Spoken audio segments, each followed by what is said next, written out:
And when she asked the third question, she said that I know that you love answering questions from the audience. So I disagree with that statement that she doesn't know me. She knew me, but she being an expert moderator, she really moderated, not with honesty, but she had a point of view. And as I said earlier, that it depends upon the integrity and the sincerity of the moderator and the producer to project the people who are there on the show.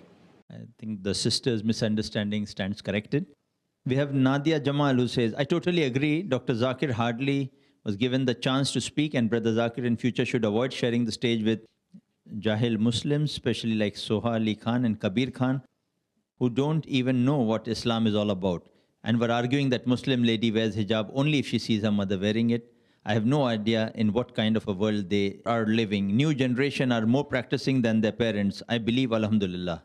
And truly I found Soha and Kabir highly disgusting. They are not Muslim, so why to call them for discussions on Muslims? And lastly, we have Arshad Hussain Sheikh who says, Lady Barkha is a commercial commodity and so is SRK, Kabir, Soha and Karan. Don't these guys seriously, folks?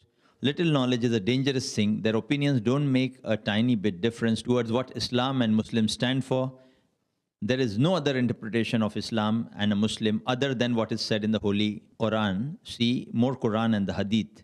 Either you are in or you are out of the circle. There is no room for so-called moderate or liberal Islam or a Muslim, and there is no such word called extremist or fundamentalist, rightly said by Dr. Zakir, that either you practice or you don't. Simple as that. I think Dr. Zakir would like to comment something on that. The person are giving the right analogy. Maybe what I'm just putting across is straightforward comments, of the people. Some may be right, some may not be right, but that is their opinion. I say you either say he's a Muslim or a pseudo-Muslim. Muslim or pseudo-Muslim. Or you can say who is a practicing Muslim, partially practicing Muslim, or non-practicing Muslim. So non-practicing Muslim can be called a pseudo-Muslim, right terminology. There's nothing like moderate Muslim. No, Muslims, if he's a Muslim, he's moderate. And you can't say a person is an extremist Muslim. And I say I'm an extremist Muslim. I'm extremely kind, I'm extremely merciful, I'm extremely loving, I'm extremely just, I'm extremely honest. So to be a practicing Muslim, you have to be an extremist. You can't say I'm partially honest. When it benefits me, I'm honest. When it does not benefit, I'm not honest. So these are terminologies, loose terminologies made by people and how it has evolved. So these loose terminologies used by the media, extremist and fundamentalist, these, if you go back into history, they were used for somebody else earlier.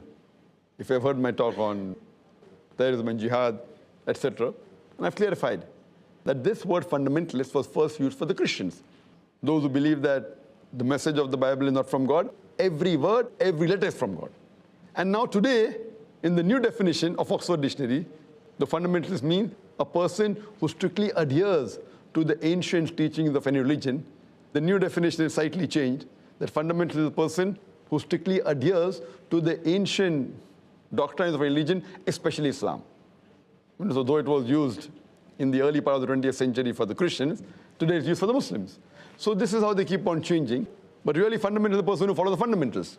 So if you have to be a good Muslim, you have to follow the fundamentals of Islam. If you have to be a good Hindu, you have to follow the fundamentals of Hinduism. If you have to be a good mathematician, you have to follow the fundamentals of mathematics.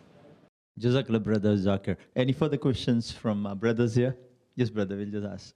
Then we'll come back on the front. Assalamu alaikum wa rahmatullah. Wa alaikum assalam wa rahmatullah. My name is Farhan and I'm a student. Kabir Khan alleged that the definition of Islam that you gave was too narrow. So I would like to know your comments on that. Like, does the definition of Islam, what you said, does it change or it remains the same? The brother asked that Kabir Khan said